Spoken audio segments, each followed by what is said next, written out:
Welcome back to Boring Reviews. Boring Land. Oh, just kidding. Blasphemer! Hello, right. Boring Review Nation! Kind of pointless. We know all things.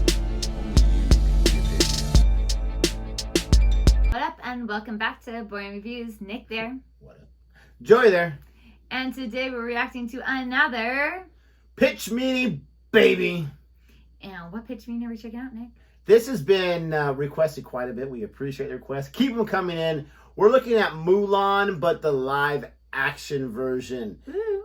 Now, a lot of people were not a fan of it, but a lot of people don't like the live action. I'm such a nerd, even with the Disney animated classics, that I like the idea of the live action. I know it's going to be more the same, besides Lion King, that was atrocious. But I know it's going to be more the same. I'm just hoping for a little bit of difference. And it's just cool to be able to see it live with a lot of CGI. Let's not lie. It's kind of animation anyways. But when this movie came out, I remember watching it and just kind of being like, eh. It was fine. It didn't. Lion King really bothered me. Yes. I was not a big fan of Cinderella. It does get a little bit better when I watch it again. Just, I don't know, something about it bothered me. But I love the Beauty and the Beast one. That And was I a just good one. love Beauty and the Beast. Aladdin was really good. Aladdin was really good too. And they Jungle Book was okay, but the hype was way over the top for that one. Did I see I don't think you even saw it. I don't think I saw it. But I do like, because they had like minute changes. Like, it's not like you're watching the exact film verbatim. And I feel like The Lion King was the exact film. Absolutely. Terrible acting, no chemistry. But yeah, I'm interested to see what he finds for Mulan. Just because, like, it was a Disney original. Well, I'm hoping I can remember it enough to follow along with the jokes. I mean, I'm going to laugh anyways because I love the personalities and whatnot of these two characters that he's created.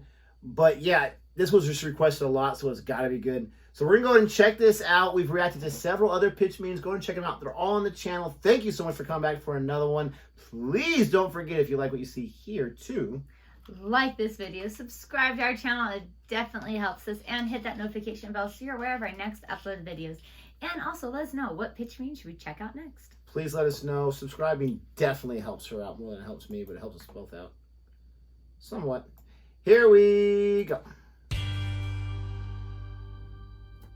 So, you have an original movie for me? Oh, no, actually, I'm just kidding. So you have a live action or incredibly lifelike CGI remake of an animated classic from the 90s that did really well for us so we could cash in on nostalgia for me? Oh, you got me, sir. I was thinking we could do Mulan. Amazing. Now, we've been getting a lot of criticism that our remakes are just straight up remakes, so we're going to mix things up at least a little bit here. You know it, sir. I was thinking we could take the animated movie and remove all the, fun stuff. Oh, that is different. Yeah, just take all the joy out of it. See how that feels. Very cool. So no more Mushu the talking dragon, I guess. Yeah, no, we're gonna want this to be a whole lot more realistic. So no more talking animals, no more breaking out into song. Nice. Just grounded, realistic stuff, like people that defy gravity and a witch that turns into a bird. What? Yeah, and she has bird talons when she's in human form, and she can turn into people I and remember her. 1,000 bats. And there's a CGI phoenix that shows up from time to time. Kind of a lot of wacky, fantastical elements there. Yeah, but all the characters are gonna be somber, so it's mature. I guess that makes sense. So tell me about Mulan. Oh, well, at the beginning of the movie, we're gonna see her as a child, and she's basically superhuman. Oh, she is? Yeah, she has the ability to channel her chi, so she's borderline magic. She's had these powers since she was born? She sure has, sir. So she's straight up, she's Anakin, She's Rey, she's Neo, she's frickin' Maybelline. Oh, being born with it is tight. Yeah. So in this version, she's not gonna grow into a warrior through cunning and hard work and perseverance? No, sir, she's just the chosen one. Now, what message do you think that's gonna be sending to kids? I don't know, sir, but what I do know is that this is a superhero movie now. Oh, those make us money, so please keep going. So anyway, when she grows up, she has to hide all her special Jedi powers because of tradition. Oh, bummer. But then these bad guys, they're taking over China, so,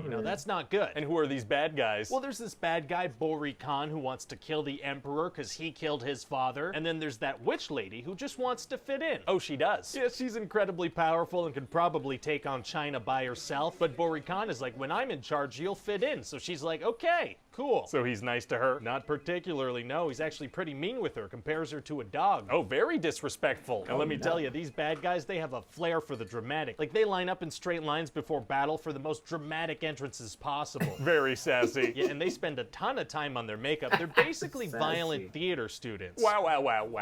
Anyway, so the Emperor wants a man from every household to go fight the bad guys, but Mulan's dad, he's old and injured, so he's probably gonna die. That's not good. And so Mulan is gonna secretly go in his place and pretend to be his son. Are we gonna have like a super intense and emotional montage like in the animated version where she puts on her father's armor? Not really, no. She's just gonna kind of go. Oh, okay. So then she's gonna go into training and meet some other soldiers. Are they gonna have fun personalities like in the animation? No, because that would be fun. Right, my bad. And so this commander guy, he's really pushing everybody in training, because if they don't live up to his expectations, they get sent home. So wouldn't Mulan's father just have been sent home if he had gone?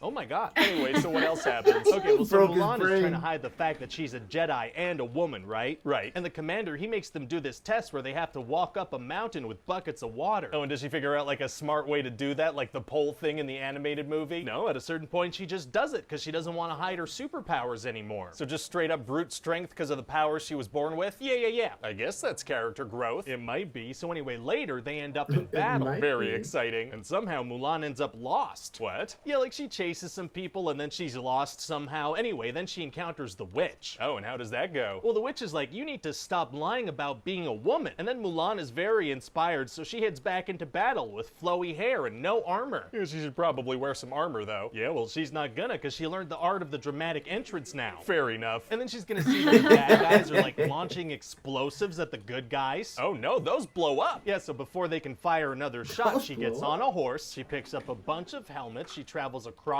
the battlefield behind enemy lines up the mountain, then sets up the helmet so they think there's more than one soldier there. But how long does it take them to reload? Oh yeah, that's kind of a lot of stuff, huh? Maybe she teleports because of her chi. Oh yeah, okay, sure. Anyway, so then she tricks them into causing an avalanche and then gets kicked out of the army for being a woman. Oh dang it. Then the witch tells Mulan that there's another attack that's gonna happen, so Mulan goes back and tells the army, and they're like, okay, you lead the men now. Well, kind of a complete 180 on that one. Pretty much, yeah. And then later the witch is gonna tell Mulan that the emperor's been taken and he's gonna be killed. Okay, so is the witch just verbally leading Mulan to every single plot point in this thing? She is, yeah. Oh, a very guidey witch. Yeah, and then Boricon shoots an arrow at Mulan and the witch sacrifices herself in bird form. Oh, sounds like maybe she should have turned herself into 1,000 bats on that one. Maybe. And so anyway, then Mulan has a pretty emotional moment with the witch as she's dying. Why doesn't the bad guy, like, you know, shoot another arrow? Because there's an emotional scene happening. Oh, that's super considerate. And then Mulan's gonna have to go head to head with Boricon to save the Emperor. Oh man, it's gonna be tough to beat a badass like him. Actually, it's gonna be super easy. Barely an inconvenience. Oh, really? Yeah, because she's pretty much been a superhero this whole time. She uses her superpowers to make him fall off a thing, and then she jumps in the air and kicks an arrow into his heart. Oh my god. And then everybody's super happy for her because she's embodied all the Jedi by kicking a sharpened projectile into a man's chest. Very nice. And so yeah, that's about it. What do you think? Jedi. Well, it sounds like a lot of fun. No, it doesn't sound fun. Not gonna be super fun, no. But you know, it sounds like it could have cool visuals. Oh, definitely. This thing was made for the big screen. Yep. Hi, Ryan here. Thanks for As I'm watching that, man, remembering a lot more. yeah, I remember. I didn't really. I Yep. think actually, now that I remember, I think I did fall asleep a few times in that movie. I did like the actress though. I was really impressed with her, and I'm not gonna be like, oh, because she looked like the character. No, I thought she did a very good job for what she was given.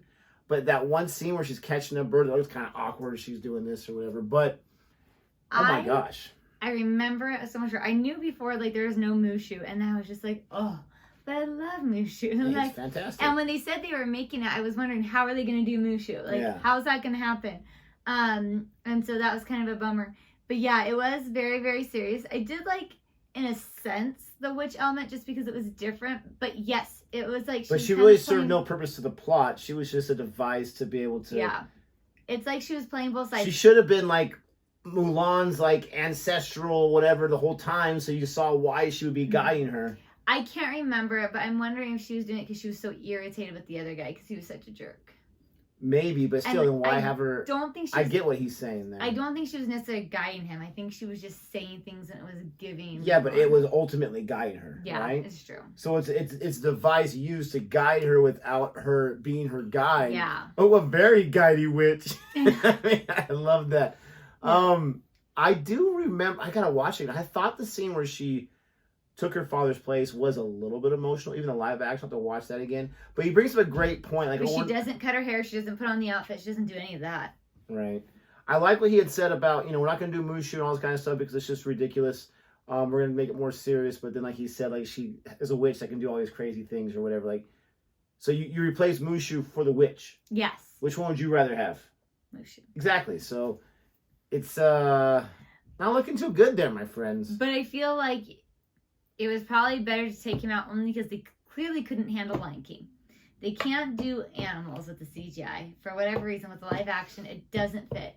We don't accept it. It doesn't go on screen well, at least for Disney. So I'm curious if they'd put Mushu in it, would it have been a similar reaction? Maybe, but that was my biggest thing with Lion King. I love the animated version. It's my favorite animated movie of all time. So for me, like, maybe I had high expectations, but I was hoping for, okay, this is going to be live action, it's going to be a little different, but it's going to be the same story. And they just missed the mark. And then you hear stories about how the actors were like in different countries and different sound booths. Like they're not even singing to each other or talking to each other. And that makes sense why there's no chemistry. Word for word. It just didn't work. But again, I think it's like 7 or 8 top grossing film of all time, which is just disgusting how much money it made where it doesn't even deserve it. This was began the whole COVID nonsense, like close downs and trying to bring things back. The day and date release, you have to pay money to watch it, and I think that probably got more people upset. Like you had to pay $30 or whatever it was just to watch it when you could have waited.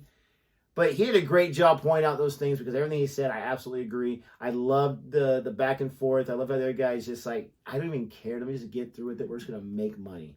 Like that's all it's gonna be. Yep. But you have some people that obviously put their heart and soul trying to make this, and so you just kind of feel bad for them. Totally. But let us know what you think about our reaction to this, our thoughts. Please don't forget to like and subscribe. Let us know what else you want us to react to. And until next time. Goodbye.